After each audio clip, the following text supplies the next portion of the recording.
Welcome to The Root of It. I'm your host, Rob Sharkey. Do you want to be a professional in agriculture, but you live in a rural area? Is that possible? Well, today's guests say exactly that. Today, we're talking with Trent and Shannon Kubik. How you guys doing? Yeah, doing great. Yeah, and you're from Hamill, South Dakota? The big town of Hamill, South Dakota.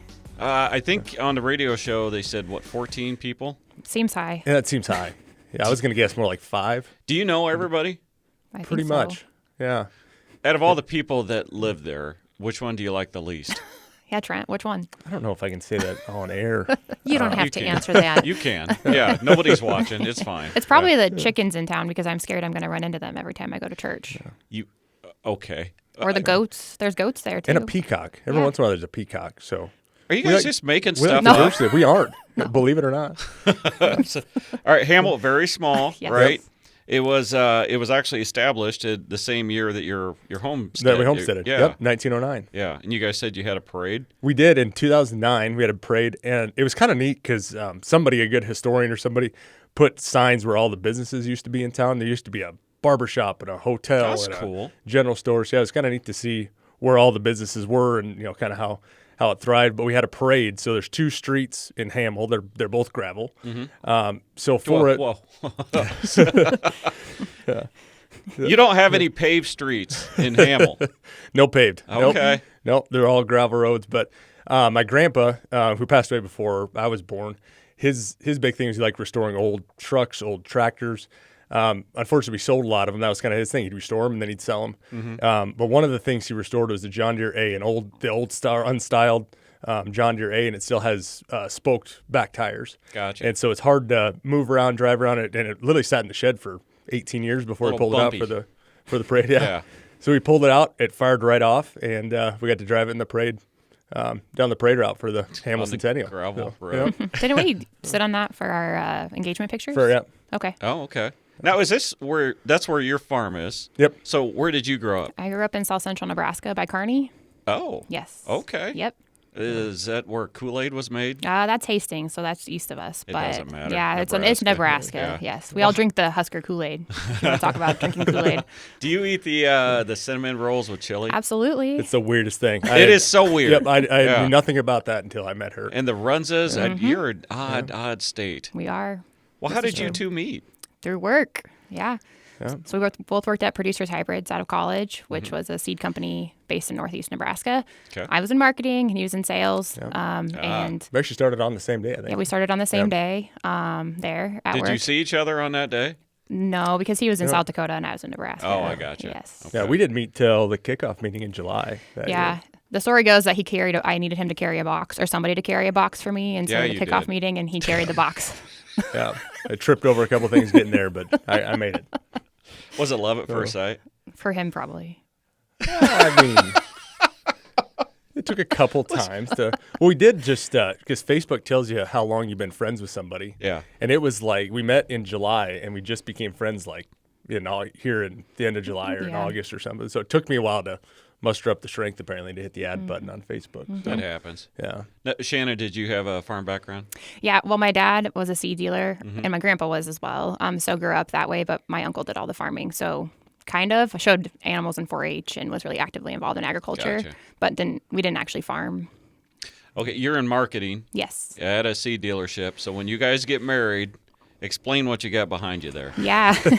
Yeah. So since we both work for Producers Hybrids, and this was one of our field signs that we had at Producers. And so Trent decided to get some field sign stickers, and we used those in our engagement pictures and our wedding pictures, just because Producers was such a big part of our life. And then unfortunately, a few years later, it became LG Seeds and no longer exists. But we still have the signs. So that's vintage. Yes. Did you just print them up and not tell them? No, actually, my boss didn't care. They all came to our wedding, so they all knew it was happening. Yeah, boss didn't care at all. The sticker company was very confused when I explained what we wanted and how we did it. But yeah, it kind of turned out neat. The 8115, because how did it go? You had to add 40 to the first 2 numbers to get the maturity. Oh. So that was kind of the joke, is 121 day hybrid. Yeah. Should be a high yielder. Yeah. It was kind of cool that year because there was like the only year there was no wind in Nebraska, and the corn was like 14 foot tall and just the most beautiful corn you've ever seen. So made for some good pictures, and it was kind of funny. So we set up her dad's Pioneer test plot we went down a little ways and then basically made it look like a producer's test pod. And that night he said, hey, tomorrow morning, you need to get your butt out and take them signs down because people keep asking if I'm a producer's dealer and want to buy producers from me now. So your dad is a Pioneer dealer? Yep, correct. Still? Yeah, it's been in the family over 50 years. My grandpa was it before. Okay. Yep. So he's got the whole, is he a farmer dealer or is it a deal where you got like the seed treatment and all that? Yeah, he has a seed treatment and all of that. Gotcha. In the backyard of my parents' house, which unfortunately their house burnt down due to a wildfire in March this year. Yeah, it's been a wild year. Yeah, it's been a little crazy year for them, but I always grew up with that seed dealership in the backyard. Like one of those grass fires? Yeah, it burned over 600 acres, which is very abnormal. It was all corn, just corn stubble that it burned. But yeah, unfortunately their house. In March? Yes. There was actually a blizzard on Wednesday. And then on Saturday, there was a wildfire, and it burnt down their house. That's crazy. Yeah, fire truck got stuck in a snowbank and got burnt up. Oh, no. Yeah. Wild day. Okay. Yeah. Are they building another one? Yeah, they just actually bought some different land, and they're going to build a house at a different spot. But, yeah, it's exciting, I guess, to build a new house. But unfortunately, that was 30 years, in that house and everything. So yeah, I know. Emily and I, we lived in the same house that we first got out of college with. And I was like, maybe a fire wouldn't be so bad. The unfortunate thing is like the fire, it was so hot, it burnt everything that everything that they really loved was out displayed, and everything that was saved was all the stuff in the storage room. And so you're like, well, great, I'm glad I have something random that I saved in the storage room, but all my actual stuff I liked is out being displayed. So you get married, and are you still both working at Producers? Yep. Okay. And then when do you transition out of that? Trent was first.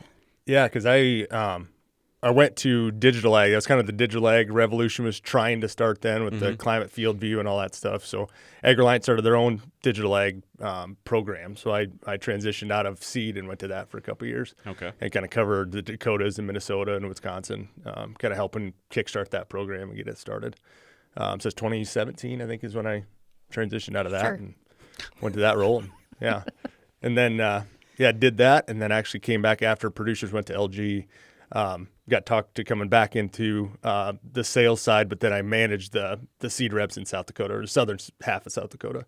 Okay. So I kind of oversaw the seed reps in that area and did that for a couple of years until we bought our business in 2020. And the business is? Elevate Agronomics. Gotcha. It was a long-time seed dealership in winter. That's all they did was seed. And it was an older guy that just kind of ran it on his own and decided it was time to retire. He was actually one of my seed dealers. He was a producer seed dealer, so I got to know him for quite a while. And then being in town, we bought a bunch of seed and other stuff from him growing up. So it's kind of neat that it was time for him to retire. And my brother and I he worked for a big retailer in South Dakota, and I worked for LG. And we both always wanted to do this. It was always kind of a dream of ours. And so the stars kind of aligned. And okay. So is this a retailer that, like a Nutrien, that you can buy the stuff and they'll spray it, or you just selling the product? So we're just selling the product. Yeah, we never did get into custom app. He came from like a co-op type setting, and he has nightmares about trying to keep multiple sprayers and fertilizer spreaders going. They earn their money. Yeah, and we said, we'll just sell the product, and we work with guys that own sprayers that do custom work. So if someone comes into us and said, hey, I need my field sprayed, we'll say, well, we got these guys that can do it for you, call them, and we supply them with the chemical. Okay. And how's it going? Really well. The neat part about what we're doing in our small community, rural community, people like when young people come back and start businesses or make businesses thrive in town. So we get a lot of support. Honestly, our biggest competitors in the same boat. It's a high school classmate of mine that he also bought out a fertilizer business, and they do the custom application and everything else too. So we get a lot of support that way because people like supporting locally owned businesses, people from the community, versus a big giant retailer. Gotcha. Now, were you still in marketing when you all started this? Yes. Yep. Yeah. So I worked at Producers, and then we became the new LG. So we brought 6 regional brands together at that time and was in marketing. Then I ended up jumping into Corteva for a little bit. Worked at Hogemeyer Hybrids, one of their regional brands, for a little bit, and then still in marketing. Yes, still in marketing. Okay. And then I joined the Millborn Seeds team about 3 years ago as the director of marketing, and then helped launch their new Renovo seed brand after that. and was served as the brand president there for a while until just a couple months ago. We finally decided it was time for me to come back into the Elevate business, which was always kind of the thought is eventually we could to work together. Bad idea to work together. That's what we said, that working together, and we kind of joked that's we fought, but it was always about work stuff. It was never about our personal lives. Yeah, and it's going to help now that she's working. Yeah, with that's you. what we said. It's been a long time since we worked together. Now we're jumping right back into working together. So seriously, are you excited about it? Yeah, it's been pretty great to be there, and we have a 3 and 6 year old, so also I'm home a little bit more. I was always traveling a lot previously. Gotcha. But I don't know if they like it as much because the first thing I did is jump into all the data and analytics and looked at the numbers. That's what they do. I just say, we didn't need that pointed out to us right now. No, we all kind of know it in the back of our head. We don't need our women showing us. No, we operate on feels. Like, it just feels good. Yeah. It feels like we're doing good. It feels like we're making money. We don't need to actually see the numbers and show it. No. Shannon, you're like a spreadsheet gal. You're like, okay, we're not going to go on emotions here. I'm going to show you a spreadsheet. Yes. Yeah. And then she asked for explanations. I know. It's so weird. Why are you guys buying this? And it's just because it makes sense. Just let it happen. Well, how far is the office from where you live, the house? About 25 miles. Okay, so not too bad. Not too terrible. And for her, it was a little bit of a culture shock because she's used to being 10 minutes away from a Target or a Walmart, and out here you kind of have to plan your trips, and we're 90 miles from a Walmart. We're now. 90 miles from Walmart. Yeah. Yes. You got to drop $700 to $1,000 every time you go to Walmart. Yeah. Two shopping carts. Luckily, Amazon and Target deliver pretty quickly to our house still. Really? So- They'll still come? Oh, yeah. Okay. Yep. Is it just some random dude in a car? That Some throws days. me. It's so weird. It's like somebody's here and then they drop you a package and you don't know if it's a bomb or what. Right. Yeah. Around Christmas time, it's a U-Haul. They rent U-Hauls to do they take on really? the extra load. Now I'm like, why is a U-Haul pulling into our yard? No, just a UPS guy. Okay, so you guys very busy, and congratulations on your success. You're also involved with the corn growers, South Dakota corn growers. Yep. Got involved there about 2020. Seemed like a lot of things happened in 2020, and then this little thing called COVID, which was interesting to own a business through. But so was asked. One of my neighbors actually was getting off the board and got asked to kind of fill his shoes, and so got involved with South Dakota corn growers in 2020, and that's kind of blossomed to a lot of other things from there. Mm-hmm. So it's something that takes a lot of time. I've been on boards, not to the extent that you have, but it's something that takes a tremendous amount of time. Here you are. You got this business. You got a wife. You got kids. Yeah. Man, why give up that much time? We don't like being bored, but it's always been a passion of mine of kind of telling our story. Especially that's why it's pretty fulfilling and rewarding being on the Growers Association side because we work with policymakers and lawmakers and focus on that versus the checkoff and promotion side, which is the other side of our organization. So it's been pretty rewarding to be able to do that. And being the largest commodity organization in the state, when we speak, a lot of people listen. And so it's kind of nice to go into those rooms. They want to hear what South Dakota corn, where South Dakota corn is at on a certain issue, whether it's in the state or nationally. Yeah. And so that's. Did you ever think about voting to say, you know what, maybe we should leave corn to the ice states? No, we've actually voted that the ice states give up corn, so our price gets better and they can focus on something else, or that way we raise too much corn the way it is right now. So if they would give up corn, it would help us quite a bit. You let me know how that goes. Yeah. Well, we feed cattle in the states. That's the one thing. We have obviously ethanol with Poet and other. Ethanol is a big thing on the eastern side of the state, but where we're from, central west of the river. Not as good a farm ground, not near as consistent a rainfall, but we feed a lot of cattle. And so we haven't found as good a replacement for corn to feed cattle with. And so that's where a lot of our corn goes, is right to the mouth of a cow. I always liked being involved with organizations for the main fact that it keeps you educated on what's going on. Are you doing a lot of traveling and talking to South Dakota State Capitol, which I've got to pretend, where is your capital? Pierre. Yep. You go to Pierre? Do you go to D.C.? Do you do all that? Yeah, and that's the funny part. I get into a meeting room with South Dakota corn, and I'm kind of the outsider, the Western guy, and my district, because the district is based on acres. It just dawned on me what you said. You're the Western guy, but are you even in the middle of the state? Yeah, you get west of us in Western South Dakota, and there's not a lot of farm ground when you go west. It's Mount Rushmore. Yep, pretty much. Yeah. It's a lot of pasture and then Mount Rushmore and the Black Hills. And then the I'm Badlands. sorry, I interrupted you. Yeah, but so my district, it goes by acreage. So you get over to the east, and those guys' districts are like 2 and 3 counties. And then you get to mine, and it's like the whole western side of the state. So it looks like it's like this huge district, but yeah, we sell about the same amount of corn acres as 2 or 3 counties in the east. But I'm the closest one to Pierre because for whatever reason, they put our state capital right in the smack dab center of the state. That's the way it should be. Yeah. Yeah. We should have learned that as a nation. So now I'm thinking of like what you're selling it to is, your business. Is that mainly just to corn and soybeans? It's very, very diverse where we're at because of our cattle and livestock and everything else. So corn and soybeans still rule today, but a lot of small grains, cover crops, sorghums for feed. Just quite a bit of different diverse things in that part of the world, trying to hedge our risk a little bit versus all corn and all beans. Okay. Are you over in the pheasant part of the state? We are, and that's one thing I don't know if we've mentioned yet, but so our family, the one thing when you in Tripp County and Lyman County, South Dakota, is you farm and then you also take in pheasant hunters. And that's one thing our family's done for. Yep. Yeah. So we kind of have that in common. Do you have a lodge and everything? We do. Yep. Full service lodge, all the meals, all the hunting, everything there. So about October 1st is when things get rolling and till about Christmas time. We're an outfitter too, and it's amazing to me how much hunters whine and complain about stuff. Are these the same people coming back every year? Almost. Yep. Yeah. Pretty much they kind of book their hunt before they leave, for the next year.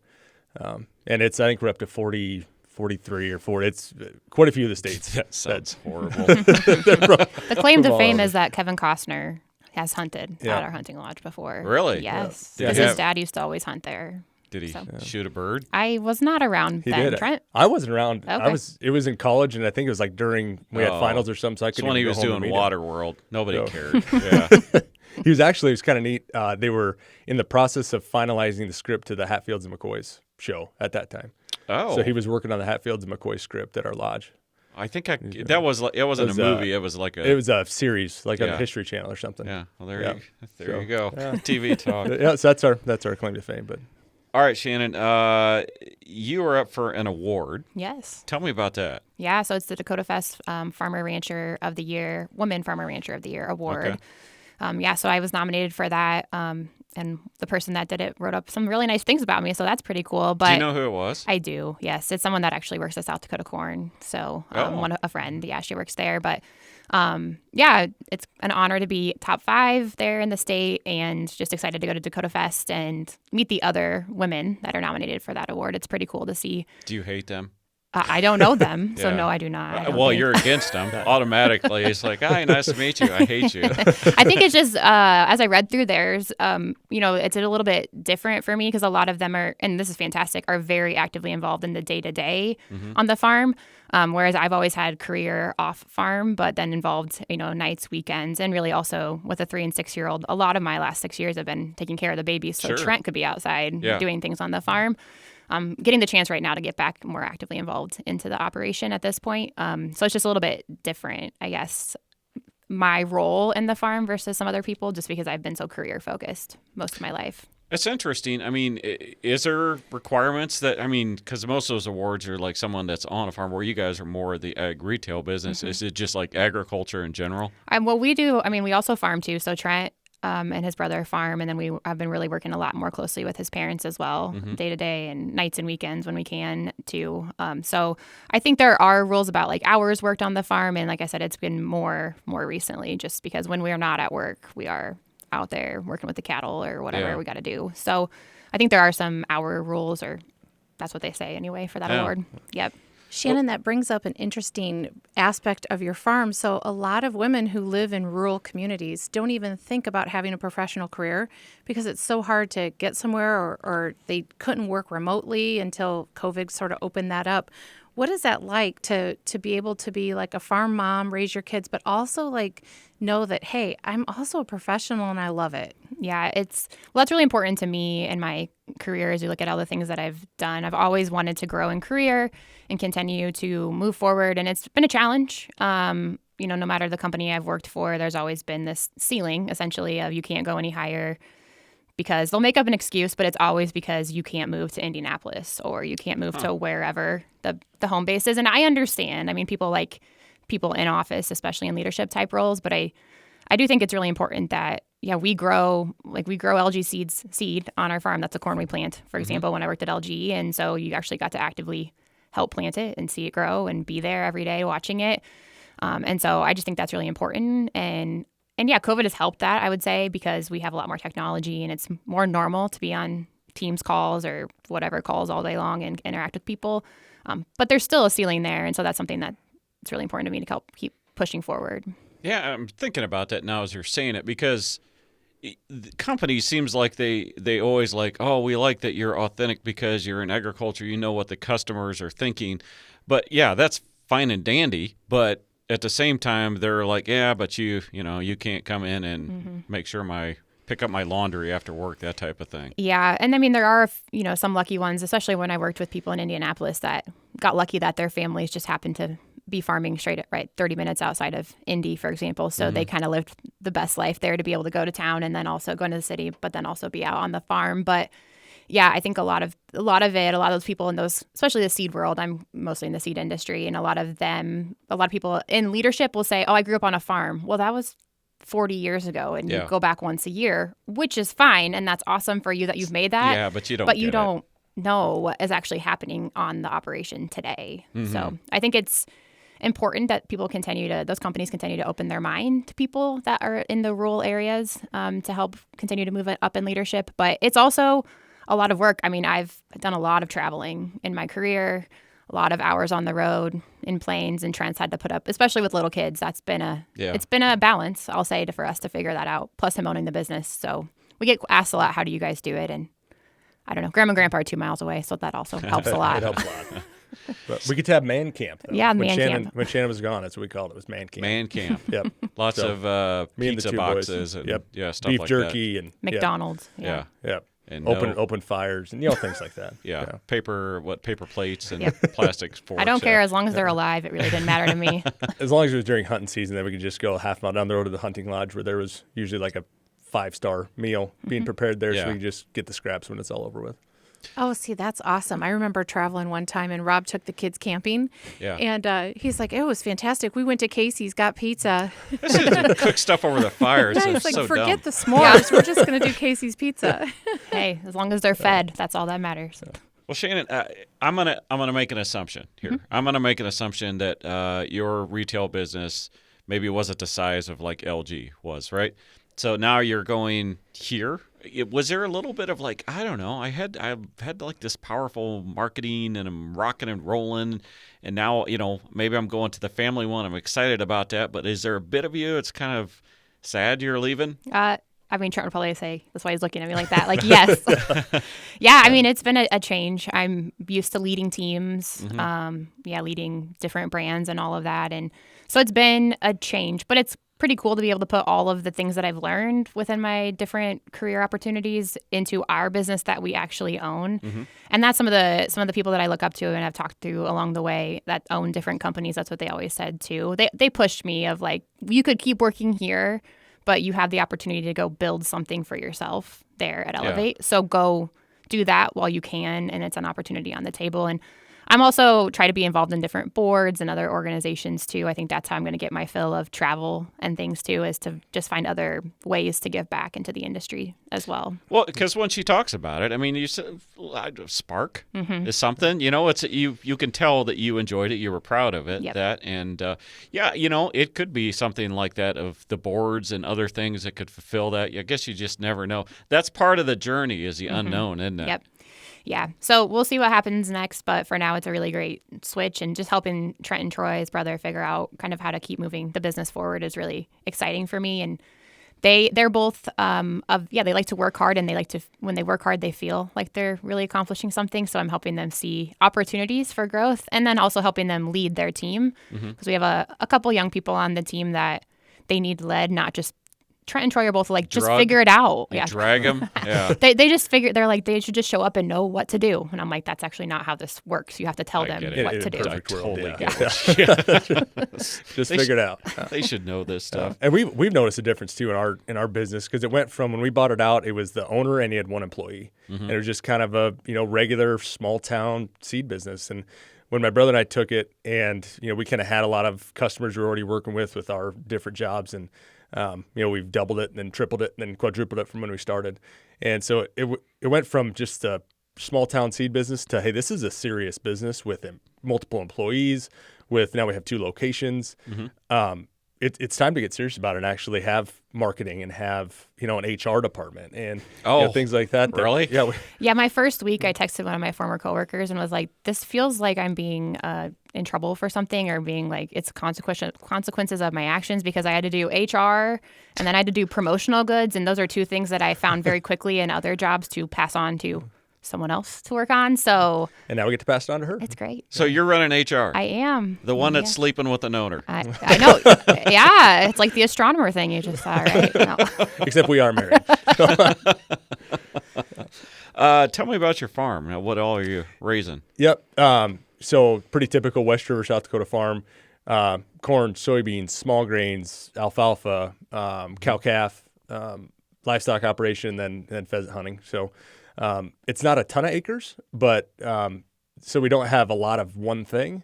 All of our fields have food plots in them to walk for pheasant hunting, so we got to manage around those. But then we can take those pheasant strips once we're done pheasant hunting, turn our cows into it, and that's our winter grazing. For them. So yeah, it's kind of a dual purpose type deal for those. Okay. So the pheasant hunting is a big deal in your family. It got big. So in 2006 is when the lodge was built. So we had my parents bought another farm close by in early 90s, 92, and it had an old farmhouse on it. So that was just kind of the hunter house. So we fixed it up good enough to have guys come in. They didn't pay a lot per day. They've cooked for themselves and everything. There was just a house there. And that house is getting to the point that it either needed to be torn down and something done with it, or it needed renovated, and we made a big deal out of this hunting thing. And so that's, they chose to do option B and make it a lot bigger. So at 2006, they redid the house, built onto it, big kitchen, big living room. And then 2011, they built multiple bedrooms onto it. A couple years later, they built a second lodge. So it's turned it's turned into kind of a sideline gig for the fall to it's almost the number one thing in a lot of aspects. Oh, good for you guys. Yeah, it's been neat. Like I said, we don't have the resources of black dirt and consistent rainfall, but that's one resource really nice. I bet it would. It did rain the last 2 days, and it's like the coolest thing ever. We got half inch of rain the last 2 days. That was not rain last night. That was a deluge. Well, there was a tornado and a wildfire just south of our house 2 days ago. Yeah. Tornado dropped down and bunch of lightning. What world do you live in? It's very interesting. It's wild. How tall are you? I am 5'11". 5'11"? Yeah. Yeah. And you? 6'2". That's what he says. Our children will be good basketball players. Your kids are going to be huge. They're not short. Our 6-year-old is already like almost up to my shoulders, it feels like. He's tall. Yeah. You're what? How old? 6. He's up to your shoulders already? He's not quite that tall, but some days it feels like it. I mean, he's getting tall. Shoot, he was just a baby not that long ago, and now all of a sudden all of his pants looks like he's getting ready for a flood or something. So that poor they kid. are annoying, kids, and that. Yeah, they grow up and they grow fast. Yeah. It's fun. You guys have a neat aspect of, like the farm and your retail business. And what people don't think about all the time is even passing down, you think about passing down your business, or you think about passing down a farm, but you have that whole hunting aspect of it too. And that can pass to the next generation too, right? Yeah. We're a little scared actually, because we don't know who's going to take it over once my parents decide they want to retire and slow down a little bit. My mom and my dad are doing pretty much 100% of it. We help a little bit, but with our business, winter wheat's a big deal. So in the fall, you're either harvesting or you're planting winter wheat. And so we clean a lot of winter wheat, produce a lot of winter wheat seed for our own business. So fall's a pretty busy time for our business. And then hunting season's obviously a pretty busy time. So my parents do pretty much 100% of that. We help a little bit with guiding and doing different things. I help with cooking. What are you talking about? Yeah. I get drawn. I mean, his mom is the master chef of probably the county. She does a lot of catering too. Yeah, they cater in the off season for weddings and different things like that. Well, maybe your kid should maybe you should skip. Yeah. We just handed ours off to the one sitting by our oldest son. And he'll probably screw it up, but it's. I think that's what my parents are worried about. Like, we'll do this a few more years. Yeah. I think that was hard for your dad, wasn't it, William? Passing off. He didn't think about, oh gosh, one of these days I have to pass off this outfitter after 26 years. Yeah, I think it was kind of hard for you, but Yeah, because you're like the farm. We're going to pass that off for your business, but this outfitter's like, yeah, I built this thing. I don't know. And that's like half the people that come. That's what they love about it. Is it feels like family. It's not a big commercial like you're staying in a hotel. It's you sit around. It feels like the kitchen table at my parents' house. Yeah. And they love my mom's. I think half the people come just for my mom's cooking, and then they can pheasant hunt too if they have time. And then It's true. And then my dad can live and breathe it and goes over there every night and socializes with them, and that's what they love about it. So it's kind of hard to duplicate that. Yeah. And you kind of have to build into it. Yeah. Well, your kids will just start drinking earlier. Yeah. Trent and Shannon, I want to thank you guys for making the trip over. You guys are a delight to talk to and an inspiration in agriculture. Obviously, you don't live in a nice state with all that beautiful dirt and everything's Rub easy. it in. But you guys, I mean, you make it not just work. You thrive and succeed, and it says a lot about you too. So I want to thank you for coming and talking with us today. Yeah, no, thanks for having us. This has been it's been funny. We kind of joke that if we did want to pick up and move or live somewhere else, we'd probably have endless opportunities of running companies and other stuff. But there's just something to be said about living in West River, South Dakota. It's tough to beat. And raising a family there, too. That's really important to me. Come to Illinois and experience our politics. Yeah. Well, when I worked for the company out of Indianapolis, I'd had to drive during COVID because they wouldn't let me fly. And so I'd stop on the farthest side of Iowa and go to the bathroom, and I'd drive through Illinois as fast, no offense, as fast as possible to get to Indiana. Yeah. Yep. Yep, I get it. Well, Trent and Shannon, we really appreciate you guys coming. Everybody else, we'll catch you next time.